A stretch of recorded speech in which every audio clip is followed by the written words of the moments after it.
کرتا ہوں 21 ہجری کے اندر حضرت عمر کا دور ہے، اسکندریہ ایک علاقہ فتح ہوا، وہاں پر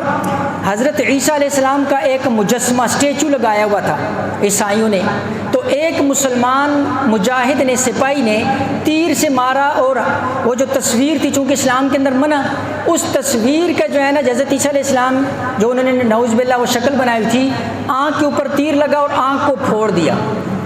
عیسائی آئے، حضرت عمر ابن عاص رضی اللہ تعالیٰ عنہ یہاں پر حکمران، ان کے پاس مقدمہ لائے، کہا کہ آپ کے ایک مسلمان نے حضرت عیسیٰ علیہ السلام ان کی جو ہے نا جو تصویر کے آنکھ کو پھوڑا ہے، اس لیے اب ہمارا یہ دعویٰ اور ہم یہ چاہتے ہیں نعوذ باللہ حضور صلی اللہ علیہ وسلم کی تصویر بنائی جائے، اور ہم یہ چاہتے ہیں کہ ہم بھی اس کی آنکھ کو اسی طرح پھوڑیں۔ حضرت عمر ابن عاص رضی اللہ تعالیٰ نے فرمایا کہ حضور کی تصویر کی کیا ضرورت ہے،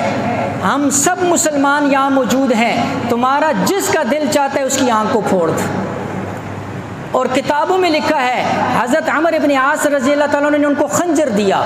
اور کہا یہ خنجر لو، میری آنکھ تمہیں حاضر ہے، یہ خنجر لو اور میری آنکھ کو پھوڑ کر اپنا بدلہ لے لو۔ تو کتابوں میں ہے اس عیسائی سے جو ہے نا جو خنجر ہاتھ سے گر گیا، اس نے کہا ہم نے کبھی اتنی بہادر، اتنی انصاف پسند، اتنی دلیر قوم نہیں دیکھی ہے جو انصاف کے لیے اپنے آپ کو بھی پیش کر دیتے ہیں۔